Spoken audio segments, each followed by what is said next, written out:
What is the meaning of your dreams, why slip of tongue happens. I am sure ये वाले सवाल आपके दिमाग में आए दिन आते रहते होंगे कि मैं कहना कुछ और चाह रहा था, मैंने बोल कुछ और दिया। और कभी कभी आपको ये एहसास भी होता है कि यार हाँ, ये स्लिप ऑफ टंग शायद इस बात की वजह से हुआ होगा। तो क्या इन सब स्लिप ऑफ टंग, ड्रीम्स जो भी होते हैं, इन सब के पीछे कोई वाकई में कुछ है इसके पीछे, या फिर ये बस एक नॉर्मल बिहेवियर का पार्ट है? ये हो जाता है कि यार हाँ, कुछ और बोलना, कुछ और बोल दिया। बट सिगमंड फ्रॉइड ये नहीं कहता था। Sigmund Freud you may ask, अगर आप साइकोलॉजी पढ़ना शुरू करते हो तो पहला आप जो पढ़ते हो most of the times it is Sigmund Freud, and then you go to Skinner, B F Skinner. Skinner is basically behaviourism, वो हम बाद में कभी डिस्कस करेंगे। Sigmund Freud gave birth to the concept of psycho analysis, and he believed कि हमारे बहुत सारे जो भी हम हरकतें करते हैं, जो भी हमारे एक्शंस हैं, जो भी हम बोलते हैं करते हैं, उनके पीछे एक साइकोलॉजिकल मोटिवेशन होता है। हम अक्सर वो हमें पता होता है कि क्या है, कि मैं ये कर रहा हूँ क्योंकि मुझे ये चाहिए, या फिर मुझे ये चाहिए इसलिए मैं ये करूँगा, इस तरह की। बट समटाइम्स कुछ चीज़ें ऐसी होती हैं जो कि हमारे अंदर सप्रेस्ड होती हैं, और वो हमारे ड्रीम्स में, हमारे स्लिप ऑफ टंग में दिखने लगती हैं। और ऑब्वियसली लोग कहते हैं कि यार नहीं, हम तो नहीं मानते इस बात को, हमें ये कभी पता नहीं लगा। ही सेज कि तुम्हें पता कैसे लगेगा, it is unconsciously it happens. तुम्हें अगर पता लग जाए तो फिर तो वो सामने आई गई ना बात, फिर तो ये पूरा डिस्कशन ही क्लोज हो जाएगा।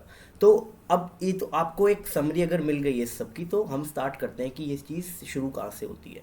सिगमंड फ्रॉइड ये कहता है कि आप जो भी आप एक्शंस लेते हो, जो भी आपके दिमाग में थॉट प्रोसेस चलता है, वो बिल्कुल सीधा सीधा नहीं होता है। उसमें डिफरेंट डिफरेंट स्टेजेस होती हैं, बहुत कॉम्प्लेक्स होता है वो। और बेसिकली तीन इंसान, मान लो आपके साथ तीन इंसान बैठे हुए हैं, ठीक है, और वो तीनों अलग अलग आपसे अलग अलग बातें करते हैं। वो तीन इंसान कौन है? वो है id, ego and super ego, ठीक है। This is the concept of id, ego and super ego. Id क्या होता है, ईगो क्या होता है, सुपर ईगो क्या होता है? इड होता है बेसिकली हम इंसानों का बिल्कुल बेसिक फॉर्म, जिसको केवल रोटी कपड़ा मकान प्लेजर यही सब चाहिए, कि भाई जिंदगी में कुछ नहीं है, अपना तन ढक लो, अपना खाना ढूंढ लो, प्लेजर सीक, प्लेजर एवरीवेयर, जहाँ से प्लेजर मिल सके प्लेजर ले लो। इट डजेंट मैटर आप अच्छा कर रहे हो बुरा कर रहे हो, बॉडी ने प्लेजर मांगा है तो प्लेजर देना है। अच्छा करके दो, बुरा करके दो, वो सोचता ही नहीं है, ठीक है। देन आपका आता है सुपर ईगो। अगर हम बात करें, ईगो भी बात करेंगे। सुपर ईगो आपसे कहता है कि सुपर ईगो बिल्कुल, दी इड और सुपर ईगो ना एक्सट्रीमिटीज पे हैं। इड इज एक्सट्रीमिटी बिल्कुल, कि यार जो चाहिए प्लेजर ले लो, अच्छा बुरा कुछ नहीं होता। और सुपर ईगो होता है कि आपको बात बात पे ना आपको वो तो ये बताएगा कि तुम कितने घटिया आदमी हो। तुम्हें गिल्ट होना चाहिए, तुम्हें खुद पे शर्म आनी चाहिए, तुम जिस तरह की चीज़ सोच रहे हो और करना चाह रहे हो, ठीक है। तुम कुछ भी करना चाहो, किसी तरह की डिज़ायर रखो, कुछ भी प्लेजर तुम पाने की इच्छा रखो, तो वो कहेगा तुम बहुत घटिया आदमी हो यार, ठीक है, तुमसे गंदा आदमी मैंने आज तक नहीं देखा, ये तुम ना सुपर ईगो बोलेगा तुमसे, ठीक है। इसका मीम ना बना दे, तुमसे गंदा आदमी मैंने आज तक देखा का। तुम्हारा सुपर ईगो तुमसे कहेगा कि तुम्हें अपने ऊपर शर्म आनी चाहिए। वहां पे आता है बीच में तुम्हारा ईगो निकल के।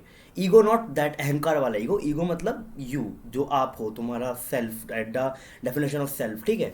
तो वो ईगो है। वो क्या कहता है? वो कहता है कि यार हमेशा तुम्हें जो प्लेजर चाहिए, जो तुम चाह रहे हो, वो नहीं मिलेगा, ठीक है। तो कई बार तुम्हें उसे पाने के लिए कुछ और करना पड़ेगा, that is sometimes delayed gratification, कि मैं आज मेहनत करूँगा ताकि कल को मुझे मिल सके।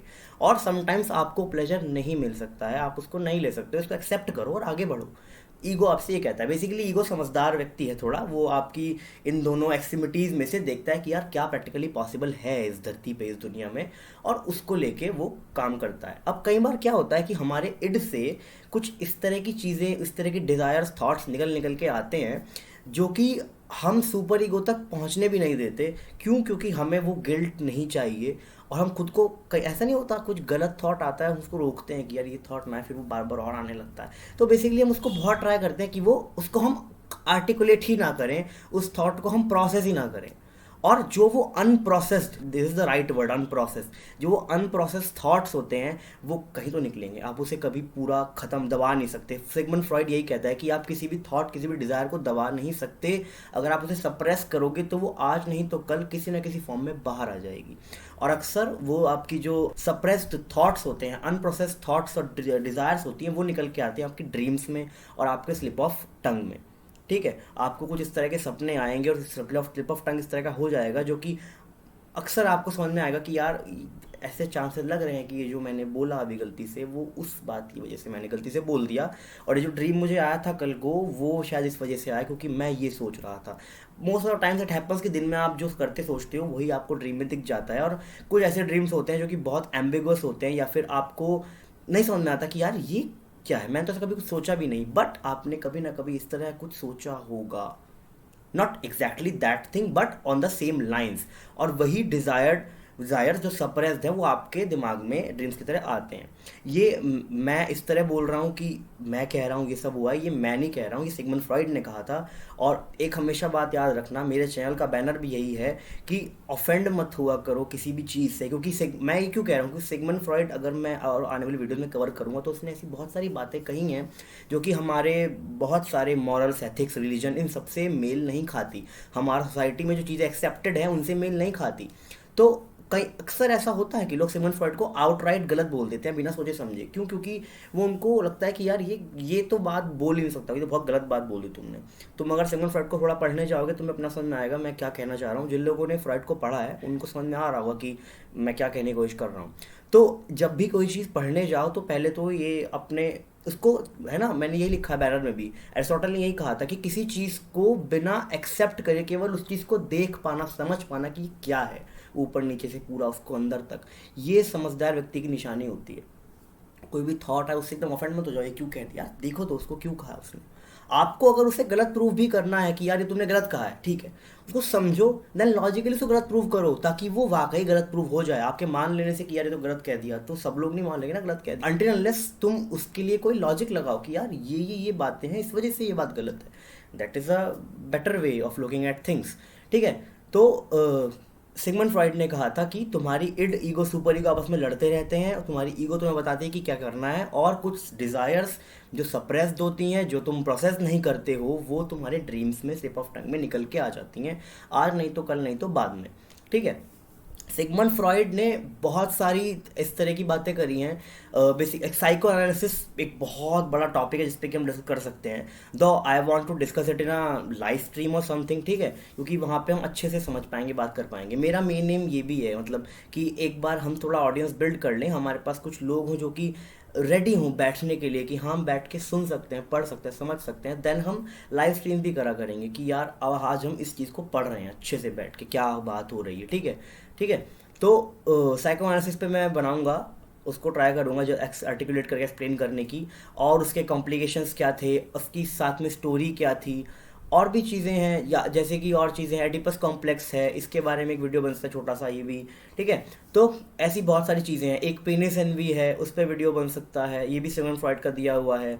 और बहुत सारे इस तरह के सेक्सुअल स्टेजेस सिगमंड फ्रॉइड ने बताए थे, उनको मैं समझाऊंगा आने वाले वीडियोस में। तो मेरा आपसे यही कहना है कि यार जब पढ़ने बैठो ना, जब भी सीखने बैठो, मैंने एक वीडियो में और ये कहा था, दैट सेंट ऑगस्टीन वाला video, you can watch it here और हियर जहाँ भी आ रहा होगा। ठीक है, उसमें मैंने ये कहा था कि यार थॉट, कोई भी आइडिया हो उसको पहले देखो, समझो, देन उसके बाद उसको अगर गलत प्रूव करना है तो उसको लॉजिक से गलत प्रूव करो, सीधे ऑफेंड मत हो जाओ। समझदार आदमी वही है जो चीज़ को समझे, देखे और फिर कहे कि यार अच्छा इसमें ये सही है, ये गलत है, इसमें ये वाली बात थी, बेटर ऐसे हो सकती। This is the logical way of looking at things. ठीक है, टू मी।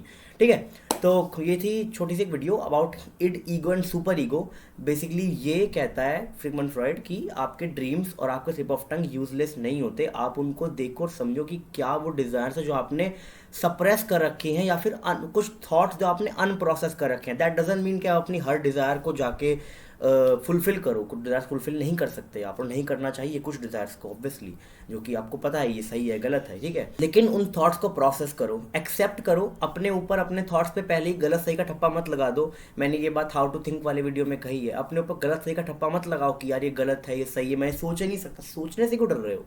सोचने में कुछ गलत नहीं है, सोचो, उसको प्रोसेस करो, देन कहो कि मैं ये करूँगा, ये नहीं करूँगा। इससे क्या है, कुछ अनप्रोसेस थॉट्स नहीं रहेंगे और आपका शायद स्लिप ऑफ टंग होना कम हो जाए। ठीक है, तो ये था वीडियो, और thank you so much for watching. Channel की ग्रोथ सही हो रही है, I am very happy with the growth, और I get a lot of DMs from you guys, और बड़ा अच्छा लगता है। लोग कहते हैं कि यार आपका कंटेंट बड़ा अच्छा लगा, तुम बड़ा अच्छा कंटेंट बना रहे हो ना, तुम बहुत मस्त काम कर रहे हो मकसूद भाई, तो बड़ा अच्छा लगता है वो देख के। ठीक है, और क्या ही चाहिए लोगों को चीज़, प्लस मेरा एम यही है यार, मैं नहीं चाहता कि मैं वो सेल्फ हेल्प वाले गड्ढे में गिर जाऊँ जाके। मतलब फ्रेंकली स्पीकिंग इसीलिए मैंने हार्डली 1-2 वीडियो बनाए रिलेशनशिप के ऊपर भी। I know relationship is a keyword on YouTube, इस पर एकदम व्यूज़ आ जाते हैं, बट मैं चाहता हूँ कि यार अब टाइम है कि इंडियन ऑडियंस को थोड़ा समझदारी वाला कंटेंट देखना चाहिए, ठीक है।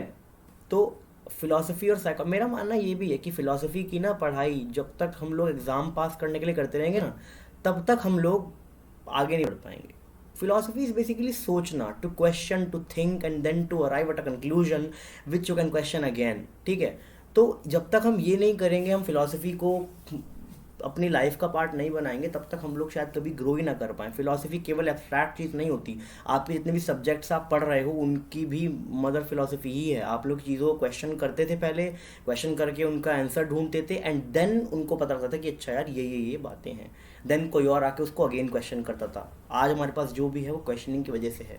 धरती गोल है या फ्लैट है, सूरज कहाँ है, चांद कहाँ है, ये क्या है, कैसे बना है, क्यों है, क्या कैसे, सब इन्हीं क्वेश्चन से बने हुए हैं। सब जवाब तब मिलेंगे जब सवाल होंगे आपके पास, ठीक है। तो यार thank you so much for watching this video. Like share subscribe वो सब कर दो। कमेंट करके बताओ आपको और क्या जानना है, आपको कैसे लगा video. You can reach out to me through DMs obviously, Instagram और ट्विटर पे। कमेंट वगैरह जरूर करना, क्योंकि लाइक कमेंट होता है यूट्यूब को लगता है कि हाँ लोगों को पसंद आ रही है, तो वो वीडियो को बूस्ट करता है। और ऐसा कंटेंट, ये बहुत मेन स्ट्रीम कॉन्टेंट नहीं है, लोगों को ये देखना चाहिए कंटेंट इस तरह का, तो आप ही की वजह से ये आगे बढ़ सकता है। आप इसको शेयर करो अपने फ्रेंड्स के साथ, अपने पीयर्स के साथ, और इसको शेयर और लाइक करो, कमेंट करो, एंड यहाँ subscribe to our channel. Thank you so much. Bye bye.